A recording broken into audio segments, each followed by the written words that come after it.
والصلاة والسلام على سید المرسلین اما بعد فاعوذ باللہ من الشیطان الرجیم بسم اللہ الرحمن الرحیم۔ آج ہم میدان بدر میں حاضر ہیں۔ میدان بدر جسے ہم غزوہ بدر کہتے ہیں۔ غزوہ کیا ہوتا ہے، جنگ کیا ہوتی ہے، دونوں میں فرق کیا ہے؟ غزوہ وہ ہے جس جنگ میں حضور صلی اللہ علیہ وسلم بنفس نفیس موجود ہو، اسے غزوہ کہتے ہیں، اور جس جنگ میں حضور کی تشریف آوری نہ ہو اسے ہم جنگ کہتے ہیں۔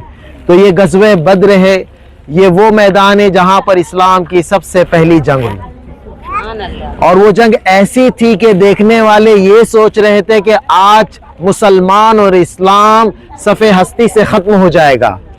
دیکھنے والی آنکھیں یہ خیال کر رہی تھی کہ آج مسلمان برباد ہو جائیں گے، ختم ہو جائیں گے، اس کے بعد کوئی اللہ کا نام لینے والا نہیں ہوگا، اسلام کی دعوت دینے والا کوئی نہیں ہوگا۔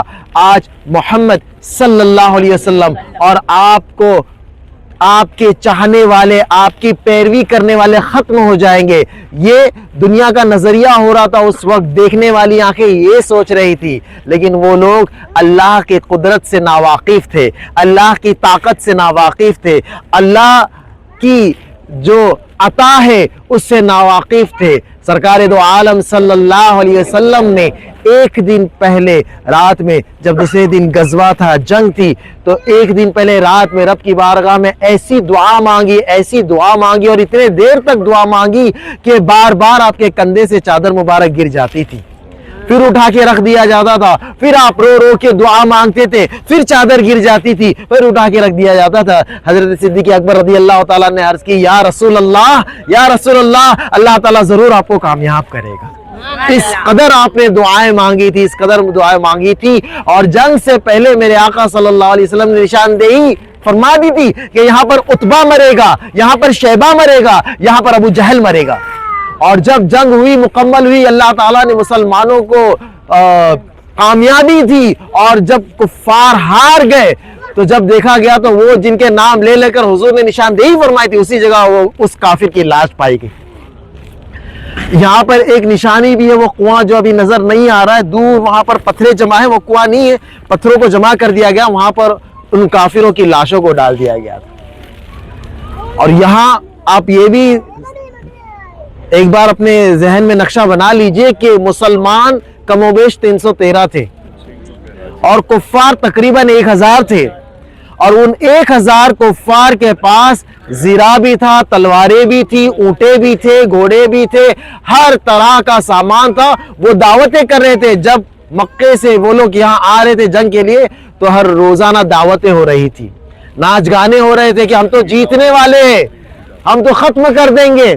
وہ ناچ رہے تھے، آگے عورتیں ناچ رہی تھی، اور ان کا گروہ پورا کفاروں کا آ رہا تھا، اور یہاں پر مسلمان 313، نہ تلواریں کسی کے پاس تھی، چند ایک تلواریں تھی، چند ایک گھوڑے تھے، چند ایک اونٹ تھے، اور کوئی تو کھجور کی شاخیں ہاتھ میں لے کر لڑنے کے لیے آیا تھا۔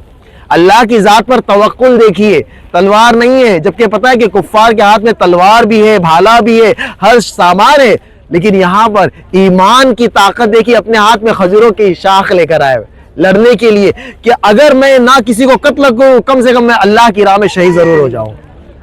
لیکن اللہ نے مسلمانوں کو کامیابی دی۔ کیسی کامیابی دی؟ اللہ تعالیٰ نے جبل ملائکہ پر، جبل ملائکہ یعنی فرشتوں کا پہاڑ، وہاں سے اللہ کے فضل سے فرشتے نازل ہوئے، اور وہ سارے فرشتے جنگ میں شامل ہوئے، یہاں تک کہ اگر کوئی صحابی تلوار گھماتا تو 10 کافروں کے سر قلم ہو جاتے تھے، 10 کافروں کے سر قلم ہو جاتے تھے۔ خود کفار کو سمجھ میں نہیں آیا کہ ہم کیسے ہار رہے ہیں، ہم کیسے قتل کیے جا رہے ہیں، اور اللہ تعالیٰ نے مسلمانوں کو کامیابی دی۔ یہ وہ زمین ہے جہاں پر اسلام کی پہلی جنگ ہوئی، اور اس پہلی جنگ میں اللہ تعالیٰ نے مسلمانوں کو کامیابی دی۔ اللہ کے رسول نے دعا کی، اے رب کعبہ، اگر آج مسلمان ہار گئے تو کل تیرا کوئی نام لیوا نہیں ہوگا، کلمہ پڑھنے والا نہیں ہوگا۔ تو اللہ تعالیٰ نے مسلمانوں کی مدد فرمائی۔